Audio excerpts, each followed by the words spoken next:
तुम कौन हो? कौन हो तुम? राधे राधे महाराज जी।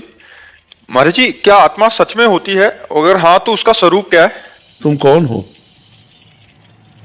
कौन हो तुम? मनीष तिवारी। हाँ, मनीष तिवारी। तो इस ढांचे का नाम है, इस ढांचे का नाम है, तुम्हारा नाम थोड़ी है। तुम्हारे ढांचे का नाम मनीष तिवारी है। इतना काट दिया जाए तो तुम कट गए क्या? तुम्हारा हाथ कटा। तो जिससे हमारा संबंध होता वो मैं नहीं होता। समझ पा रहे हो हमारी बात? मैं और मेरा, मेरा अलग होता है, मैं होता है। ठीक है, अब हम आपको ले चलते हैं। मेरा सर, मैं सर हूं, ऐसा तो नहीं। मेरी आंख, मेरा कान, मेरा मुंह, मेरी छाती, मेरा पैर, पूरे ढांचे को मेरा शरीर। कभी ये तो नहीं बोलते हो मैं शरीर हूं। मेरा शरीर बोला जाता है या मैं शरीर बोला जाता है? मेरा बोला जाता है। मेरा माइक, मेरी तकिया, मेरा टेबल, इतनी दूर है हमसे वो। ऐसे ही दूर है हमसे जैसे ये अज्ञान के कारण हम समेटे बैठे हुए हैं और इसे मैं माने हुए हैं, लेकिन ये मैं नहीं है, ये मेरा है। ठीक है, अंदर चलो। ये बाहर का ढांचा हो गया। मन, आज मेरा मन लग नहीं रहा। मेरा आया ना, मैं मन तो नहीं आया ना।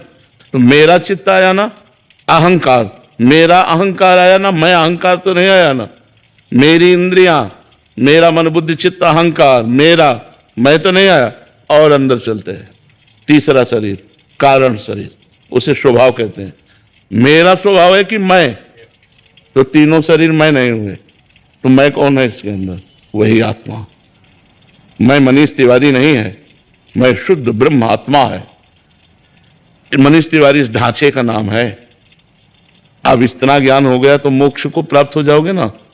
तो खिलवाड़ है इतना ज्ञान होना। अब साधना में लगना पड़ेगा। जब साधना में लगोगे और एक एक शरीर का त्याग होता चला जाएगा, तब अनुभव होगा। और जब मैं का अनुभव हो गया तो मुक्त हो गए। महाराज जी, अभी तो सुन लिया, अभी ज्ञान भी हो गया तो ये ज्ञान काम नहीं करता। अभी तो कहा नकली ज्ञान और असली ज्ञान में अंतर होता है। नकली ज्ञान होता है पढ़ सुनकर, और असली ज्ञान होता है भजन करके अनुभव करके। हलवा का पूरा, हाँ, वो आपने कंठस्थ कर लिया। इतने ग्राम आटा होना चाहिए, इतनी बार कलाना चाहिए, वो ऐसा रंग हो जाना चाहिए, इतना घी, इतना चीनी, सब पानी, सब पूरा, लेकिन खाया कभी नहीं। तो मतलब क्या रहा? खाना है आत्मबोध होना, और ज्ञान है आत्मा का, ये हलवा का बनाने की प्रक्रिया पूरी सीख, सुन करके बोलना, अनुभव करना, हलवा बना के खाना, यह साधना। साधना करो, साधना से तब आत्मबोध होगा। किसी गुरु का आश्रय लेकर उसके अनुसार बताई हुई साधना में चलें तो आत्मबोध। आत्मा तो तुम हो। देखो, ये चल रहा है, हमारी आवाज कवर कर रहा है, तो इसमें पावर बिजली का है कि नहीं? अगर करंट ना हो, दिखाई नहीं दे रहा, लग नहीं रहा, लेकिन करंट है इसमें। अगर पावर ना हो तो ये चलेगा नहीं। अगर वही पावर इसमें आवाज खींच रहा है, वही पावर हाइड्रोजन में लाइट दे रहा है, वही पावर एसी में ठंडा कर रहा है, वही पावर हीटर में गर्म कर रहा है, पावर है। जब पावर नहीं रहेगा तो इस शरीर को जला दिया जाएगा, गाड़ दिया जाएगा, फेंक दिया जाएगा। पावर है, उसी पावर का नाम शास्त्रीय शब्दों में आत्मा कहते हैं। समझ रहे हो? हाँ, तो है ना, है उसी पावर को, जिस पावर से आप हाथ जोड़ रहे हो, जिस पावर से आप बोल रहे हो, जिस पावर से आप सुन रहे हो, जिस पावर से आप देख रहे हो, उसी पावर का नाम आत्मा है। अब उस पावर का जिसको हम वर्णन कर रहे हैं वो मैं है, वो मैं ही हूं। और मैं हूं में शीशा में देखो मैं हूं तो ये लगेगा मैं हूं, बस यही भ्रम है, यही माया है। इससे हटो और फिर अंदर देखो, जो मैं है वही पावर है, वही ब्रह्म है, वही आत्मा है, वही परमात्मा है। वो है, उसके बिना सत्ता ही नहीं है। जब आदमी मर जाता है तो ढांचा तो यही रहता है ना, लेकिन जो गया वो पावर, बिजली ऑफ हो गई, पावर खत्म, बोले मर गया। पावर आ गया, अरे बोले जी गया। बिजली का पावर है, जैसे बिजली है तो प्राकृतिक पावर है, आत्मा है तो चिदानंद पावर है। उसी पावर से अनंत ब्रह्मांड, जड़ चैतन्य सब चल रहे हैं, पावर वही है। अब जैसे बिजली करणों में, करण माने समझते हो ना, ये सब करण है, करणों के प्रभाव से अनेक दिखाई देती है। नहीं दिखाई देती। अब मान लो लाल है तो लाल लाइट है, हरी तो हरी लाइट है। अब लाइट है उसका केवल एक प्रयोजन नहीं है, उसके लाखों प्रयोजन है। अगर लाख करण है तो बिजली लाख प्रकार से दिखाई देगी। मोटर में पानी खींचते हुए अलग अलग सब है ना, लेकिन बिजली तो एक ही है ना। क्यों? बिजली 10-20 प्रकार की तो होती नहीं, बिजली तो एक है। 10-20 प्रकार से उसका प्रयोग है, अलग अलग उसका प्रभाव है।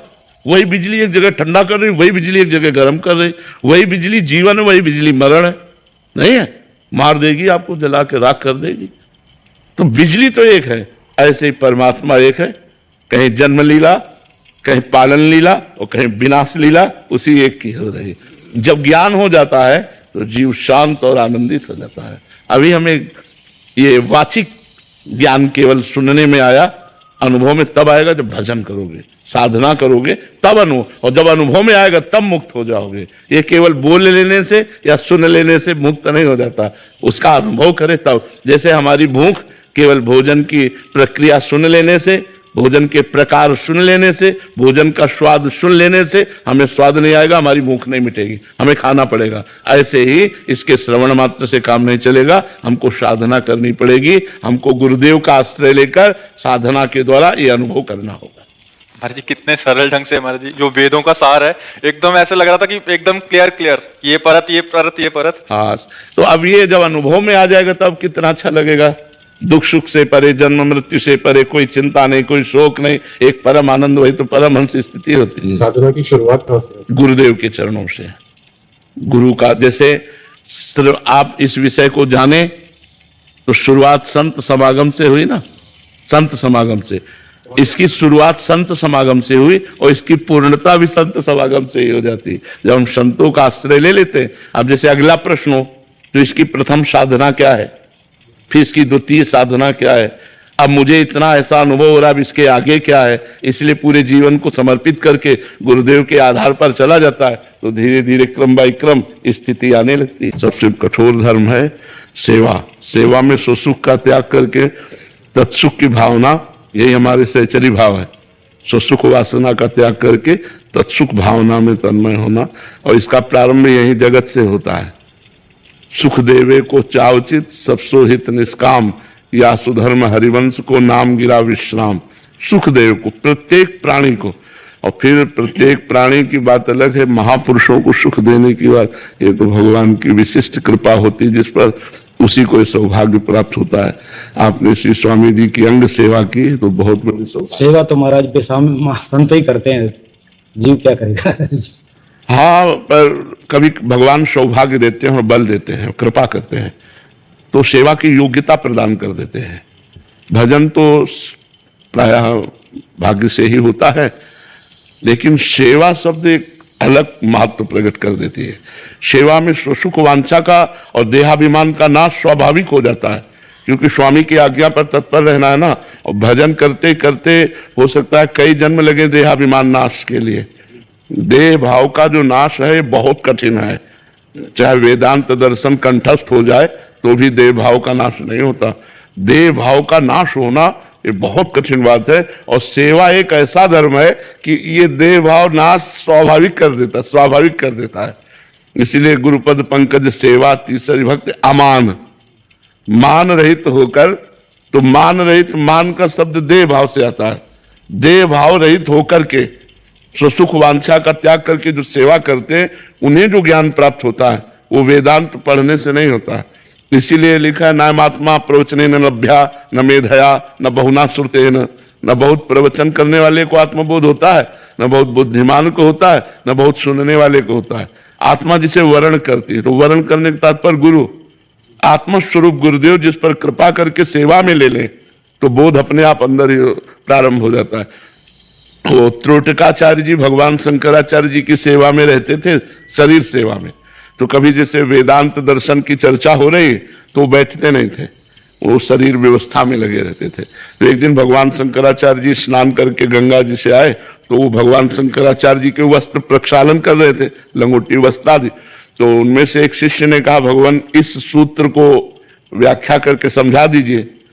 तो उन्होंने कहा कि त्रोटक भी आ जाए, त्रोटकाचार्य जी के लिए कहा तो सब हंस दिए, क्योंकि वो कभी बैठते ही नहीं थे वेदांत चर्चा में। वो शरीर सेवा में लगे रहते हैं, फलमनिया करना है, ये करना है, वस्त्र धोना है, ये। तो भगवान शंकराचार्य जी ने कहा आप लोग समझते होंगे कि वो इस शरीर सेवा में है, तो उनको ब्रह्म ज्ञान या वेदांत दर्शन, पहले को आगे कपड़ा दो। बोले बेटा इस सूत्र की व्याख्या कर दो। गुरु कृपा सूत्र की जो व्याख्या, सब आश्चर्यचकित। तब गुरु महिमा, जो महापुरुषों की शरीर सेवा करता है, उसको जो बोध होता है वो पढ़ने लिखने से नहीं होता। पढ़ने लिखने से प्रवचन हो सकता है, लेकिन बोध, तत्व ज्ञान हो सकता है, लेकिन तत्व बोध ये अलग चीज है। तत्व ज्ञान की चर्चा आप कर सकते हो, लेकिन तत्व बोध हो जाना, वो बोध हो जाना, जैसे अपने श्री स्वामी जी महाराज थे, ये बोध संपन्न महापुरुष थे, बोध को प्राप्त। तो ऐसी गीता की चर्चा या तत्व ज्ञान की चर्चा तो बाहुल्यता है, लेकिन बोध प्राप्त महापुरुष की बाहुल्यता नहीं होती। वो शताब्दियों में कभी एक ऐसे प्रकट होते हैं, जैसे पूज्यपाद श्री उड़िया बाबा जी महाराज, श्री शरणानंद जी महाराज, पूज्य श्री जयदयाल जी महाराज, पूज्य भाई जी महाराज, पूज्य बाबा, ये सब शताब्दियों में प्रकट होने वाले महापुरुष हैं, जो बोध संपन्न महापुरुष है। और इनकी सेवा का तात्पर्य है अमोघस्य महासंगस्तु दुर्लभो, लेकिन अगम्य हो। अगर निर्वाह कर ले जाए सेवा का तो अमोघस्य, निश्चित भगवत तत्व का बोध हो जाए, निश्चित भगवत प्राप्ति हो जाए। वैसे पहले दर्शन हुए हैं, पहले दर्शन हुए हैं, क्योंकि दर्शन नाम से तो मुझे परिचय नहीं था, लेकिन रूप देखा तो मुझे लगा कि पहले दर्शन हो चुके हैं। हाँ, अभी कल साधकों ने कहा था, हाँ, श्याम सखा जी ने, हाँ, कि आपके दर्शन के लिए तो हम भी लालायित थे कि स्वामी जी के जो अंग सेवा में रहे तो दर्शन करें। तो अभी दर्शन से अनुभव हुआ कि हम पहले दर्शन कर चुके हैं, कहीं कर चुके हैं, चाहे हितधाम में हो। हितधाम में जी। गुरुदेव भगवान, मेरा प्रश्न है कि आप ही में अपने प्रभु को देखा है, तो यदि मरते वक्त यदि स्मरण शक्ति बनी रही तो ईष्ट का स्मरण करें या श्री सद्गुरुदेव भगवान का? अगर इतनी स्मृति बनी रही कि मुझे निर्णय क्या करना है, तो फिर अभी प्रेम ही कहाँ होगा। अगर हमको ये भेद बना रहा कि इष्ट और गुरुदेव अलग अलग है, तो अभी स्थिति ही क्या आई।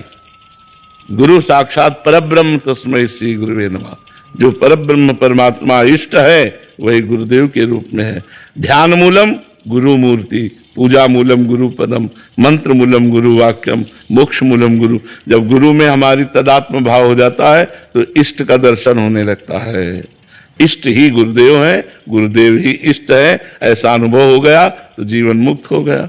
अब ये कि हम निर्णय करें उस समय कि गुरुदेव का चिंतन करें कि इष्ट का मतलब दो तो मतलब द्वैत, द्वैत तो मतलब अज्ञान, अज्ञान में फिर ये चिंतन का समय ही नहीं रहेगा, मृत्यु ले जाएगी। चिंतन का समय तो गाढ़ प्रेम में होता है कि अपने गुरुदेव के चिंतन करते हुए शरीर को छोड़ा तो गुरुदेव साक्षात परब्रह्म, तो परमात्मा को प्राप्त हो गया।